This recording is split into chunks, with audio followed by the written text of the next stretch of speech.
అందరికీ నమస్తే అండి. మనం పిల్లల విజయంలో తల్లిదండ్రుల భాగస్వామ్యం అనే అంశం గురించి మాట్లాడుకుంటున్నాం కదా. ఈరోజు అంశంలో మరికొన్ని విశేషాలు. పరీక్షల నిర్వహణ అనేది పిల్లలకు ఒత్తిడి కలిగించని రీతిలో జరగాలి. చెప్పిన పాఠాలు పిల్లలకు సరిగ్గా అర్థమయ్యాయో లేదో అనే దాంతో సంబంధం లేకుండా పరీక్షలు నిర్వహిస్తే పిల్లలకు పరీక్షల పట్ల ఒక రకమైన భయం చోటు చేసుకుంటుంది. పరీక్షల ఉద్దేశమే నెరవేరకుండా పోతుంది. అందుకే పరీక్షల నిర్వహణ కోసం పాఠశాల అనుసరిస్తున్న పద్ధతుల గురించి మీరు అవగాహన ఏర్పరచుకోవాలి. పాఠాలు సరిగ్గా అర్థం చేయించకుండానే పరీక్షలు నిర్వహిస్తున్నారని మీ పిల్లలు మీ దృష్టికి తెస్తే ఆ విషయాన్ని పాఠశాల ప్రిన్సిపల్, హెడ్ మాస్టర్ దృష్టికి తీసుకుపోవటం మంచిది. అవసరమైతే సంబంధిత సబ్జెక్టు టీచర్ని కూడా కలిసి మాట్లాడాలి. మీ అబ్బాయి లేదా అమ్మాయితో పాటు ఒకరిద్దరు పిల్లలకు మాత్రం సంబంధిత పాఠం సరిగ్గా అర్థం కాలేదు అంటే వారికి ప్రత్యేకంగా కొంత సమయం కేటాయించి మరోసారి ఆ పాఠాన్ని చెప్పమని కోరటం మంచిది.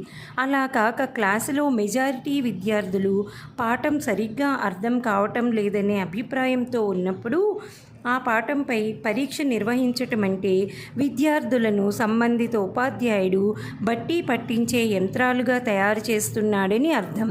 తరచూ ఇలాంటి పరిస్థితి ఎదురవుతుంటే సంబంధిత ఉపాధ్యాయుడిని మార్చమని ప్రిన్సిపల్, మేనేజ్మెంట్ని కోరటం మంచిది. పాఠశాలల్లో పాఠాలు సరిగ్గా అర్థం చేయించటంతో పాటు పరీక్షల నిర్వహణ అనేది కూడా శాస్త్రీయంగా జరగాలి.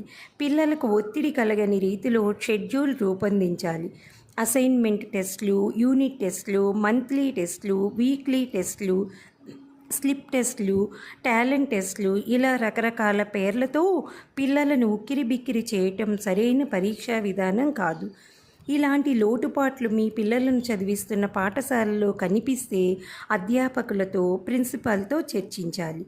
చదువులో ఒక భాగంగా పరీక్షలను క్రమపద్ధతిలో శాస్త్రీయంగా నిర్వహించేలాగా శ్రద్ధ తీసుకోమని కోరాలి.